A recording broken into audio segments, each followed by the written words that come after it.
नमस्कार, आप देख रहे हैं द न्यूज़ जालौन। मैं हूं आपका अपना देवेश। द न्यूज़ जालौन पर आज खास मेहमान हैं हर्ष शुक्ला जिन्होंने BARC Bhabha atomic research centre में साइंटिफिक साइंटिस्ट के तौर पर चयनित होकर देश का मान बढ़ाया, गौरव बढ़ाया है। जालौन जिले के जालौन नगर क्षेत्र में रहने वाले हर्ष शुक्ला अंजनी कुमार शुक्ला जी के लड़के हैं और आज द न्यूज़ जालौन की टीम इनके पास पहुंची है। बच्चे को मिठाई भी खिलाई है, उनके माता पिता से भी बात की है। तो आज द न्यूज़ जालौन पर खास मेहमान, युवाओं के लिए आइडल हर्ष शुक्ला से खास बातचीत, कैसे उन्होंने इस मुकाम को तय किया, इसके पीछे कौन था, क्या इसका उद्देश्य, देखिए खास मुलाकात हर्ष शुक्ला के साथ। नमस्कार, आप देख रहे हैं द न्यूज़ जालौन। में हूँ आपका अपना देवेश। कहते हैं ना कि पंखों से नहीं हौसलों से उड़ान होती है और मंजिलें उन्हीं को मिलती हैं जिनके सपनों में जान होती है। जी हाँ, आज द न्यूज़ जालौन पर खास मेहमान है एक ऐसा युवा, एक ऐसा छात्र जिसने अपना ही नहीं, अपने माँ बाप का ही नहीं, अपने कुल का ही नहीं, सारे देश का मान बढ़ाया। जी हाँ, आज हम बात कर रहे हैं जालौन नगर में रहने वाले युवा हर्ष शुक्ला की। अंजनी शुक्ला जी के ये बेटे हैं हर्ष शुक्ला। महज 22 साल की उम्र में इन्होंने वो कारनामा करके दिखाया है जिसके लिए बच्चे कई कई साल तक कंपटीशन लड़ते हैं और जो है बड़ी मुश्किल से उसमें मुकाम हासिल करते हैं। आज के इस युवा ने एक नई राह आज के बच्चों के लिए भी पेश की है। Harsh Shukla Bhabha atomic research centre के लिए साइंटिस्ट के रूप में चुने गए हैं, जो पूरे देश में महज 10 बच्चे ही चुने जाते हैं, जिसमें से इन्होंने तीसरी रैंक हासिल की है और संभवतः पूरे उत्तर प्रदेश के ये पहले ऐसे छात्र हैं जिनको यूपी का प्रतिनिधित्व करने का या जालौन ज़िले का प्रतिनिधित्व करने का मौका भी मिला है। आज द न्यूज़ जालौन उनसे बात करेगा, अपने दर्शकों को सामने उनकी वो बातें भी सुनवाएगा जिन बातों को लेके बहुत सारी रोचकता आने वाली है। पहले तो हम हर्ष को अपने द न्यूज़ चैनल माध्यम से बधाई देते हैं उनके इस मुकाम के लिए। अब हम आपको रूबरू कराते हैं हर्ष शुक्ला से। हर्ष से पूछेंगे कि कैसे उन्होंने इस मुकाम को हासिल किया, क्या दिनचर्या रही, बहुत सारी बातें। तो मिलते हैं हर्ष शुक्ला से। सर पहले तो बहुत बहुत धन्यवाद सर, आपने इतना अच्छी तरीके से का परिचय दिया मेरा। चलिए, अब हमें आप बताइए हर्ष जी, आपका किसी में सिलेक्शन हुआ है, किस में चीज़ में सिलेक्शन हुआ है, कैसे हुआ है, क्या रैंक है, आप हमारे दर्शकों को बताइए। सर मेरा भाभा एटॉमिक रिसर्च सेंटर में एज अ साइंटिफिक ऑफिसर पे का चयन हुआ है जी, जिसकी अभी 1 साल का ट्रेनिंग होगी। ट्रेनिंग के बाद मैं as a scientific officer appoint हो जाऊंगा और इसके लिए मैंने गेट क्वालिफाई किया था। गेट मैंने अपनी एक बीटेक के 4th ईयर में दिया था जी, और गेट में अच्छी रैंक होने की वजह से मुझे इंटरव्यू के लिए कॉल आया एंड देन मुझे बम्बई को बुलाया गया। मेरा इंटरव्यू 40 से का 45 मिनट का चला, जो कि पूरा टेक्निकल का बेस था। जो मैंने अपने पूरे बीटेक में 4 साल जो पढ़ाई की है जी, पूरा उस पर था एंड पूरा का प्रैक्टिकल था। वो मुझसे मतलब डायरेक्ट नहीं पूछ रहे थे, जो उस चीज़ का कहाँ पे एप्लीकेशन है, कहाँ यूज़ है, उस पे था। और 8 लोग थे टोटल का, पैनल में। तो हाँ, थोड़ी बहुत घबराहट महसूस हुई, लेकिन मज़ा भी आया। और मैं ये ज़रूर बोल सकता हूँ कि दावे से ये मेरा ज़िंदगी का सबसे अच्छा अनुभव था, क्योंकि ऐसा इंटरव्यू जो कि टेक्निकल मैंने पहली बार अपनी लाइफ में फेस किया और मुझे काफ़ी अच्छा लगा। मतलब पहले ही प्रयास में आपको ये सफलता हाथ लगी है। यस। अच्छा हर्ष, एक बात हम आपसे और पूछना चाहेंगे, अपने दर्शकों की जानकारी के लिए ये बताना चाहेंगे, पूछना चाहेंगे आपसे कि आपका बचपन आम बच्चों की तरह बचपन, वो बचपन हंसी खेलने वाली मस्ती वाला बचपन था या फिर एक कहते हैं ना कि पढ़ाकू बच्चों वाला बचपन था? कैसे आपने वो समय गुजारा है और धीरे धीरे आप पढ़ के कहाँ तक कैसे क्या हुआ, वो ज़रा सा बताइए हमारे दर्शकों को। नहीं सर, मेरा बचपन मस्ती खेलने वाला था, बढ़िया। मैं क्रिकेट खेलता था। जैसे ही मैं विद्यालय से आता था, बैग रखा और मैं पूरा दिन मैच खेलता था। बट ये है कि मैं डेली का विद्यालय जाता था और जो काम को मिलता था उसको करता था। सिंसेरिटी थी, बट खेल में भी ज़्यादा रुचि थी, तो खेल को भी साथ साथ लेके चलता था। ये नहीं था कि सर मतलब पूरे दिन पढ़ता था, बट दोनों को साथ में बैलेंस लेके का चला। उसके बाद सर जैसे ही 10th आई तो मैंने थोड़ा खेल को कम कर दिया, पढ़ाई को पे थोड़ा ज़्यादा फोकस कर दिया। एंड सर 11th 12th आते खेल बंद ही हो गया। आप सब जानते ही हैं कि मतलब थोड़ा पढ़ाई का ज़्यादा प्रेशर रहता है। और फिर सर 12th के बाद मैंने 1 साल IIT जेईई की प्रिपरेशन की। उसके दौरान तो पूरा साल पूरा पढ़ाई में ही गया। हाँ, फिर जब कॉलेज मिला तो कॉलेज में मैंने अपना खेल फिर से चालू कर दिया। कॉलेज लाइफ मेरी बहुत अच्छी गई है। उसमें मतलब जो 2 साल हैं वो तो मैंने अच्छे पूरा एंजॉय किया, खेला। दो 2 साल बाद मैंने गेट की कोचिंग ज्वाइन कर ली मेडी जी, वहीं लखनऊ में था, सेंटर था मेड इजी का। सुबह मैं जाता था कॉलेज एंड शाम को कोचिंग।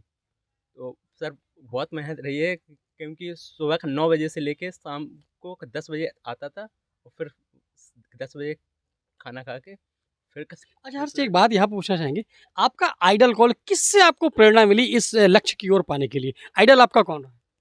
मेरा आइडिया मेरी माँ रही हैं अभी, क्योंकि मैंने माँ को देखा है कि वो पूरा दिन काम करती रहती, थकती नहीं थी। तो मुझे भी ये लगता था कि अगर हम किसी काम के लिए अगर मन से दृढ़ निश्चय से अगर लगे रहें तो क- थकना वो सिर्फ हमारे मन की एक भावना है। अगर हम उसको टाल दें तो हमको थकावट नहीं होगी। तो मेरी प्रेरणा मेरी माँ है।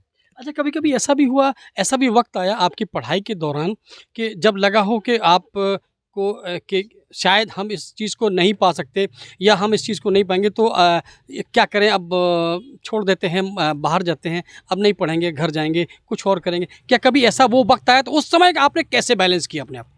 हाँ, ऐसा भी वक्त आया जब प्लेसमेंट कॉलेज की चालू जब कॉलेज की प्लेसमेंट चालू हो गई थी, तो मुझे थोड़ा बोलने में प्रॉब्लम है। जी। तो उसकी का वजह से मतलब जो प्राइवेट कंपनियाँ आई, मैं वहाँ पे बैठा उसमें, बट मेरा वहाँ पे कहीं पे भी सिलेक्शन नहीं हुआ। जी। तो जब मैं देखा कि मतलब आसपास सबका सिलेक्शन हो रहा है, तो मतलब थोड़ा तो लगा अंदर से कि कहीं का बीटेक के 4 साल के बाद मैं फिर से घर ना आ जाऊँ, कोई का जॉब नहीं है। जी। तो उस टाइम बहुत बुरा लगा था, क्योंकि कहीं पे भी का सिलेक्शन नहीं हो रहा था। बट मैं उस टाइम रुका नहीं, मैं पढ़ता गया आगे, और जो भी मुझे अपॉर्चुनिटीज़ का मिली, मैंने ये भाभा एटॉमिक रिसर्च सेंटर यहाँ पे फॉर्म का डाला, अप्लाई किया। आगे NP का CIL जो आई थी, का नेशनल पावर का टर्मिनल, उसमें डाला NP का CIL में एज अ एग्जीक्यूटिव का ट्रेनिंग। एंड का और भी जो PSU थी, मैंने वहाँ पे भी अप्लाई किया। तो मैं कह सकता हूँ कि मतलब जो फेलियर हैं वो तो आए हैं, बट मैंने कभी मतलब रुका नहीं है। अच्छा हर्ष, एक चीज़ मैंने आपसे यहाँ पर आपसे एक बात करना चाहूँगा। बहुत से लड़के क्या करते हैं कि वो जब कंपटीशन के दौर में जाते हैं, तो वहाँ पर उनको कभी-कभी निराशा हाथ लगती है, तो वो आत्मघाती कदम भी उठा लेते हैं। बहुत से बच्चे सुसाइड भी कर लेते हैं। ऐसा काम कर जाते हैं कि जो ज़िंदगी भर उनके माँ-बाप को रोना पड़ता है। तो ऐसे बच्चों के लिए आप क्या संदेश देना चाहेंगे? मैं बस इतना कहना चाहूँगा कि एक या दो असफलता आपका का पूरी लाइफ का डिसाइड नहीं करती हैं। जी। हो सकता है कि आप जिस काम में असफल हो रहे हो, भगवान ने आपके लिए सबसे बेस्ट बचा के रखा हो। जैसे कि मुझे ये क्या देख लो, मैं अगर प्राइवेट कंपनियां मुझे मिल जाती तो मैं इसके लिए उतनी लगन से का मेहनत ही ना करता, मैं वहीं पे सेटल हो जाता। बट भगवान ने मेरे लिए ये लिख रखा था, तो मुझे वहाँ पे नहीं हूँ, मेरा चयन हुआ और मुझे सबसे बेस्ट मिला। तो मैं यही बोलना चाहता हूँ कि सुसाइड ऑप्शन नहीं है, आप आगे का बढ़ते रहिए, आपको बेस्ट मिलेगा। देखिए, हर्ष ने बहुत अच्छी बात कही है कि थक के रुक जाना या मंजिल को ना पाना या मंजिल पाकर भी वहां तक ना पहुंच पाना और मंजिल से वापस आकर जिंदगी से हार जाना, ये आपके लिए स्थायित्व नहीं है। आपको चाहिए कि आप सफलताओं को पाने के लिए असफलताओं से घबराएं नहीं, क्योंकि यदि आप असफलता से घबरा गए, अपने फेलियर से घबरा गए, तो निश्चित तौर पर आपको वो मंजिल हासिल नहीं होगी। तो निश्चित तौर पर आज हर्ष ने एक बहुत अच्छा संदेश दिया है, उन युवाओं के लिए संदेश दिया है जो प्रतिस्पर्धा के इस दौर में थक हार कर वापस आ जाते थे या उन कहीं ना कहीं आत्मघाती कदम उठा लेते, तो उनके लिए भी आज हर्ष ने बहुत अच्छा संदेश दिया है। चलिए, अब हम आपको हर्ष के पिताजी से यानी अंजनी शुक्ला जी से रूबरू कराते हैं कि आखिर उन्होंने किन परिस्थितियों में रह के कितनी मेहनत करके इस बेटे को यहाँ तक पहुँचाने का काम किया है। नमस्कार देवेश जी। हमें आप ये बताइए कि आपके बेटे ने आज वो मुकाम हासिल किया है, कम से कम आपको इतना गौरवान्वित होने का महसूस करने का मौका दे दिया है कि आप कई लोगों के बीच में आकर खड़े होकर कह सकते हैं कि हाँ, हमारा बेटा सूर्य की तरह उदय हुआ है। किन परिस्थितियों में पढ़ाया आपने, क्या किया है, कैसे हुआ है? आप एक किसान हो, किसान का बेटा आज इस मुकाम पे। हम तो बिल्कुल सामान्य स्तर पर जी रहे थे, लेकिन बेटे ने उसमें कोई कसर नहीं रोकी है।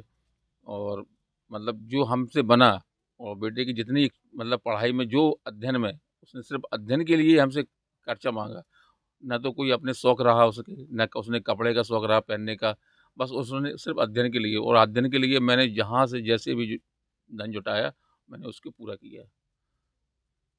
तो कहीं ना कहीं आप अपनी बेटे की सफलता से बहुत बहुत बहुत खुश हैं, बहुत खुश हैं।